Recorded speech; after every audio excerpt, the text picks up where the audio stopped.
Now at 4:30 in the coronavirus emergency, testing trouble all across Massachusetts as Thanksgiving travel surges despite urgent warnings.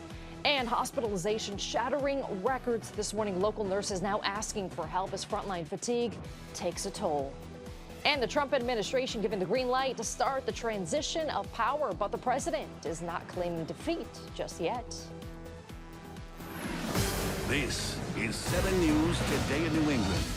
We have moved on from all of that rain that we saw yesterday, but as you do wake up this morning, it is a really chilly start today. Definitely feeling a lot more like winter. As you do step out the door, you will definitely need your hats and gloves and jackets, everything going on this morning. Good morning. Thanks for joining me on this Tuesday. I'm Paul Manjari. Chris, tell us how long this is going to stick around. Yeah, certainly feeling the difference out there today. The coldest day out of the next several days will slowly moderate those temperatures. In fact, close to 60 again by Friday. But we got a ways to go before we get there. Temperatures right now running back into the low 30s. Not that unusual for this time of year.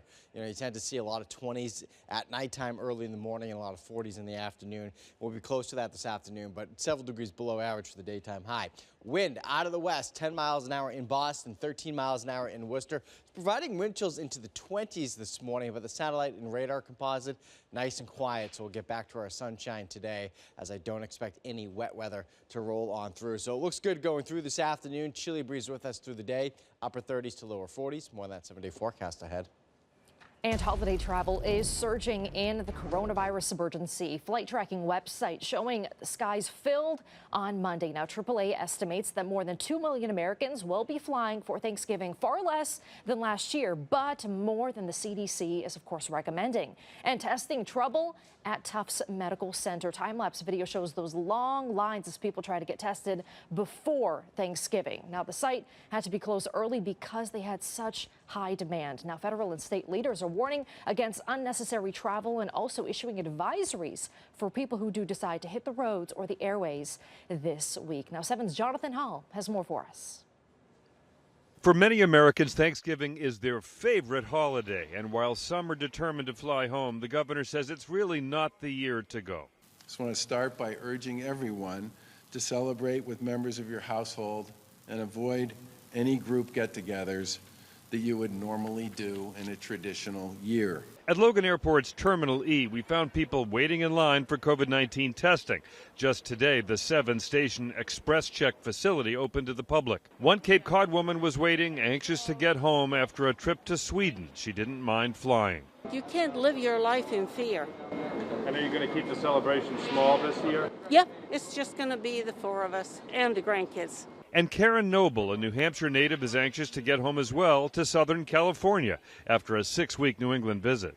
I don't have any concerns about getting on a plane, but I do have concerns about waiting in lines and being in the airport and things like that. Fewer folks are traveling. New England data from the Transportation Security Administration shows about 239,000 people were screened the weekend before Thanksgiving in 2019.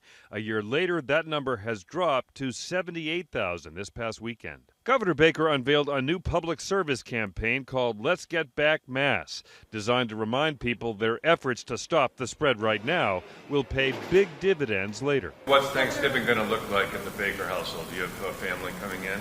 We have immediate family. I'll try and visit my dad at some point. My brothers are off doing their own thing. Governor Baker says there are 250 testing sites available in Massachusetts, but he is looking at adding even more capacity. At Logan Airport, Jonathan Hall, 7 News Today in New England.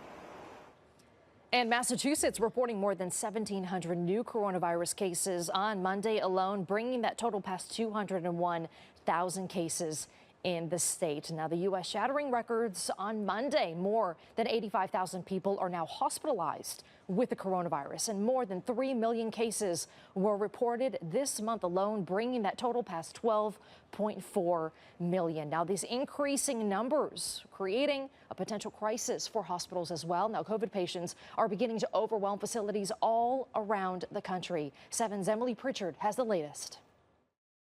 We are at a dire point in our fight with this virus. The U.S. seeing its worst surge of coronavirus cases over the weekend. Health officials reporting more than 500,000 cases in just 3 days. And hospitalization rates are breaking records across the country. On average, more than 1,500 people are dying from COVID-19 every day. And over the next few weeks, 3 to 4 weeks, we're going to end up hitting 2,500, maybe 3,000 deaths a day. As cases soar, state leaders are making the difficult decisions to reinstate restrictions. The governor of Kentucky closed K through 12 schools in an effort to slow the spread. California Governor Gavin Newsom is now in quarantine after 3 of his children were potentially exposed to the virus.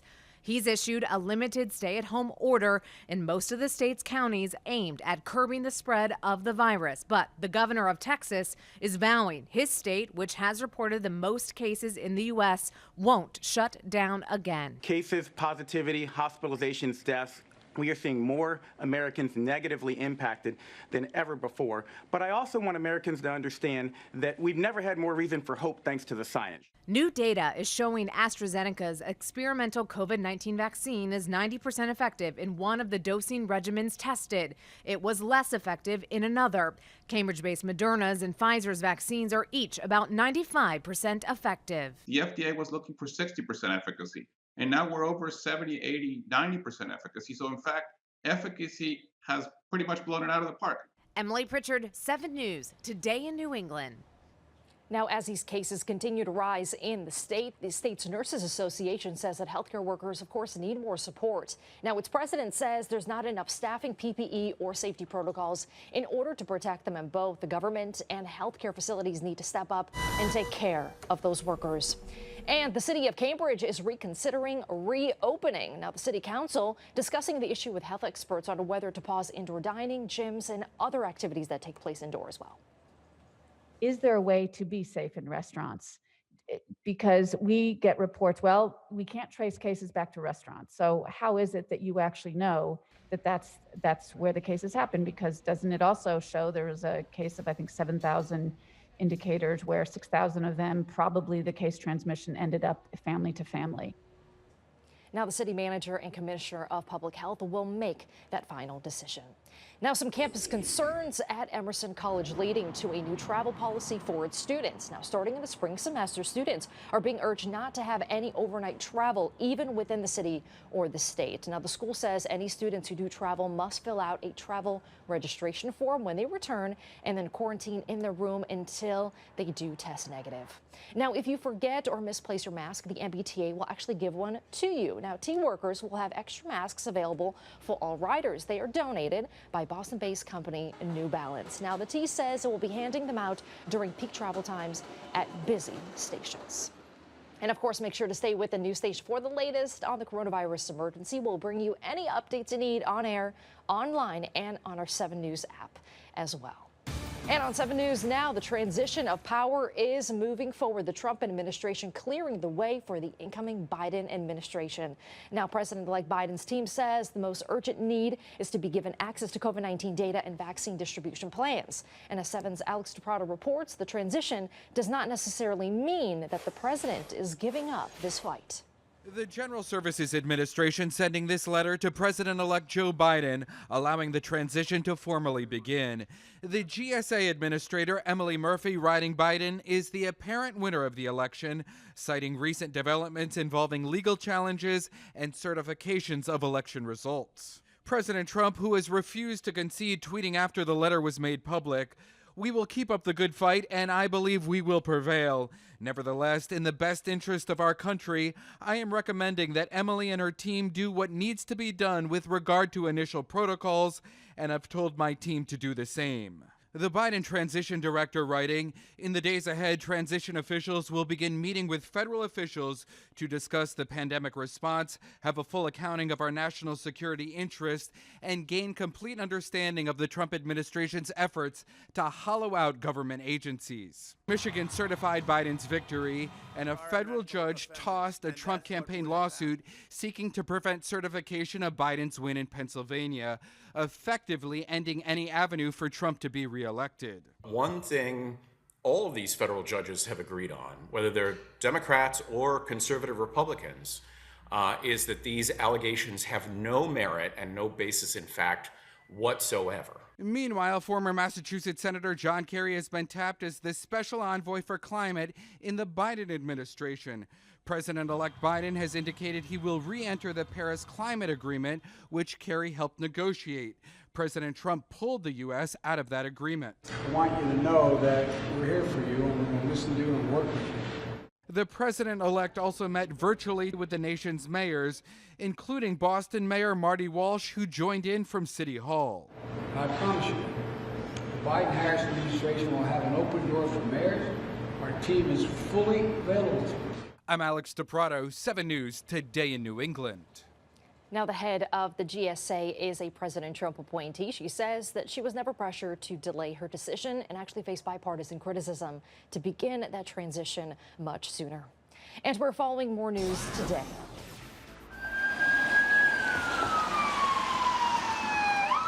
That is a show of support for a state trooper who was shot during a traffic stop that happened on the Cape. Now, Trooper John Lennon getting escorted home yesterday afternoon after undergoing treatment at Mass General. Now, fellow state troopers, police officers, and firefighters giving him a hero's welcome. Now, Trooper Lennon was shot in Hyannis during a traffic stop that happened on Friday. Police say that a bullet went through his hand and then hit his bulletproof vest. Police continuing to search for the person who shot him. In the meantime, he will remain on leave as he does continue to recover.